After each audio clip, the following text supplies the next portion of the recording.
नमस्कार, मैं हूं नयन और आप देख रहे हैं मोर न्यूज़ 18। तो आज हम आपको दिल्ली की एक खबर बताने जा रहे हैं जिसको सुनकर आपको हंसी भी आएगी और आपको आश्चर्य भी होगा कि कोई भी सरकार कोई काम करती है तो कहीं न कहीं से तो आइडिया लेती है, और वो आइडिया अगर इस तरह का हो तो आपको बहुत ही हंसी आएगी और आपको आश्चर्य भी होगा कि क्या कर रही है सरकार। क्या ऐसे आइडिया देने वाले अधिकारी अब भी मौजूद हैं जो कहा जाए तो एकदम से इस साइंस के युग में जो निदान नहीं बल्कि एक औपचारिकता है। और ये कैसी औपचारिकता, आपने कभी सुना होगा कि जो धूल गर्दे हो गए हैं रास्तों में या कहीं कोई प्रोग्राम है तो वहाँ पे पानी के फव्वारे बरसाए जाते हैं ताकि वो धूल कण बैठ जाए।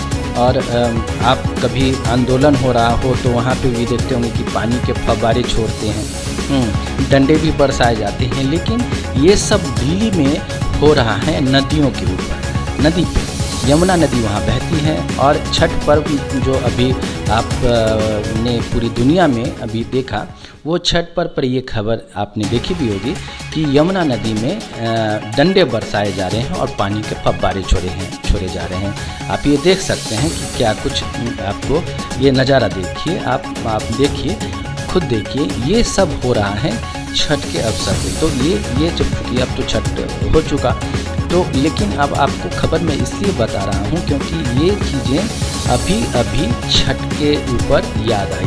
क्या ये झाग, ये जो जहरीले झाग आप देख रहे हैं नदियों में, ये जहरीले झाग है, काफ़ी जहरीला हो चुका है यमुना नदी। और इन नदियों में से जो जहरीले झाग निकल रहे हैं उनको छुपाने के जो उपाय ढूंढे गए हैं वो इतने अनोखे हैं कि आपको हंसी आ जाएगी। और ये देखिए, ये जो स्थिति है इसमें पानी के ऊपर पानी के फव्वारे छोड़े जा रहे हैं, और पानी के फव्वारे जो छोड़े जा रहे हैं वो पानी पीने के हैं, यानी जहरीले झाग को मिटाने के लिए, उसको दूर करने के लिए उस पर से फव्वारे। अब ये फव्वारे कितने दिनों तक छोड़े जाएंगे ये जहरीले झाग के लिए। लेकिन ये तो है, ये आइडिया है, ये किसी अधिकारी का आइडिया है और जो अरविंद केजरीवाल हैं वहाँ के सीएम, उनका आइडिया है कि ये सब हो और इस तरह से हम जहरीले झाग को दूर कर लेंगे।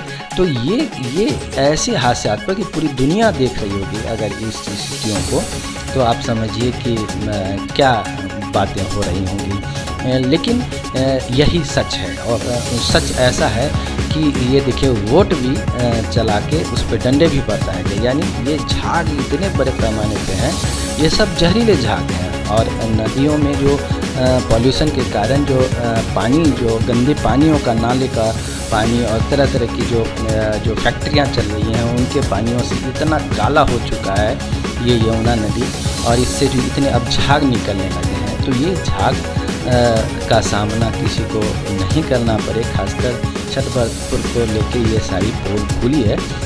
तो ये छठ तो अब हो चुका, लेकिन लोगों ने ज़बरदस्ती कहीं न कहीं तो अपनी स्थितियों को नदी के किनारे मनाना था पर्व, तो लोगों ने तो पर्व मना लिया। लेकिन देखिए ये जो आइडिया निकाला गया, हाँ, और एक तरह से प्रतिबंध भी लगा दिया गया, लेकिन लोग अपने घर में या किसी भी तरह से जिनको नदियों के किनारे आना था वो कर ही लिए छठ। लेकिन ये आइडिया कैसा है ये आप जानिए, इस चीज़ों को देखिए, समझिए कि क्या हो रहा है। मतलब ऐसी चीज़ों को आप अगर इस तरह से निपटेंगे, जो जीवन की बात है, जिससे मानव के जल जीवन की बात हम करते हैं, जल संरक्षण की बात करते हैं और जल को स्वच्छ बनाने की बात करते हैं, क्या यही ये जो डंडे बरसा के और पानी का फव्वारा छोड़कर, क्या यही है निदान?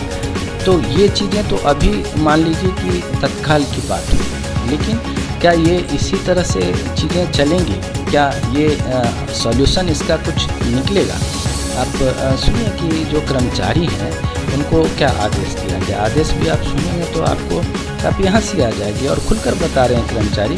अब तो चूँकि ये कर्मचारी हैं, खुलकर बता रहे हैं, अब चूँकि ये कर्मचारी।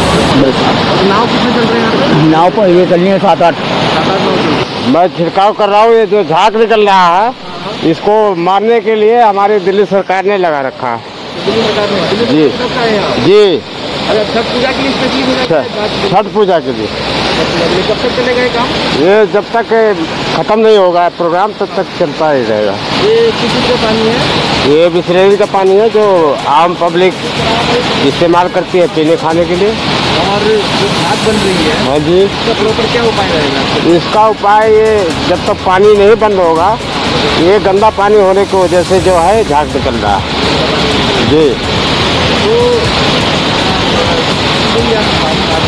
हाँ जी, कुछ फर्क पता है इससे? ये आपके सामने फैन तो झाग जो आ रही है उधर से और इधर की तरफ जहाँ हम गाड़ी लगा रखे हैं ये झाग मर रही है ना, आपके सामने दिखाई दे रहा।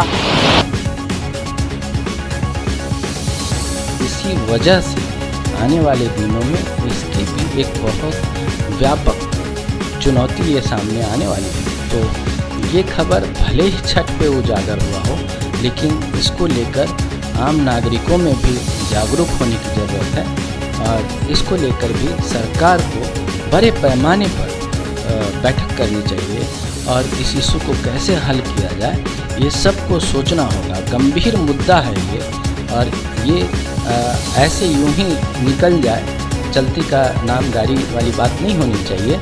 बड़े बड़े विद्वान बैठे हैं और अपनी बातें रखते भी हैं, लेकिन ये जहर जो पीने को मजबूर है दिल्ली की जनता, वो बहुत ही खतरनाक स्थिति है।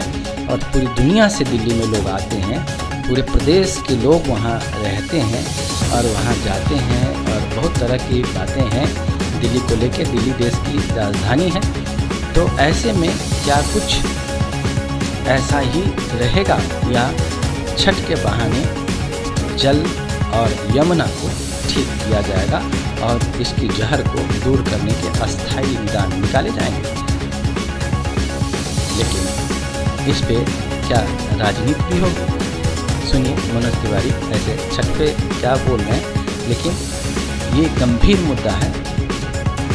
आप देख रहे हैं मॉर्निंग सिटी, बने रहिए मॉर्निंग सिटी के साथ, देखते रहिए दिल्ली की तमाम खबरें।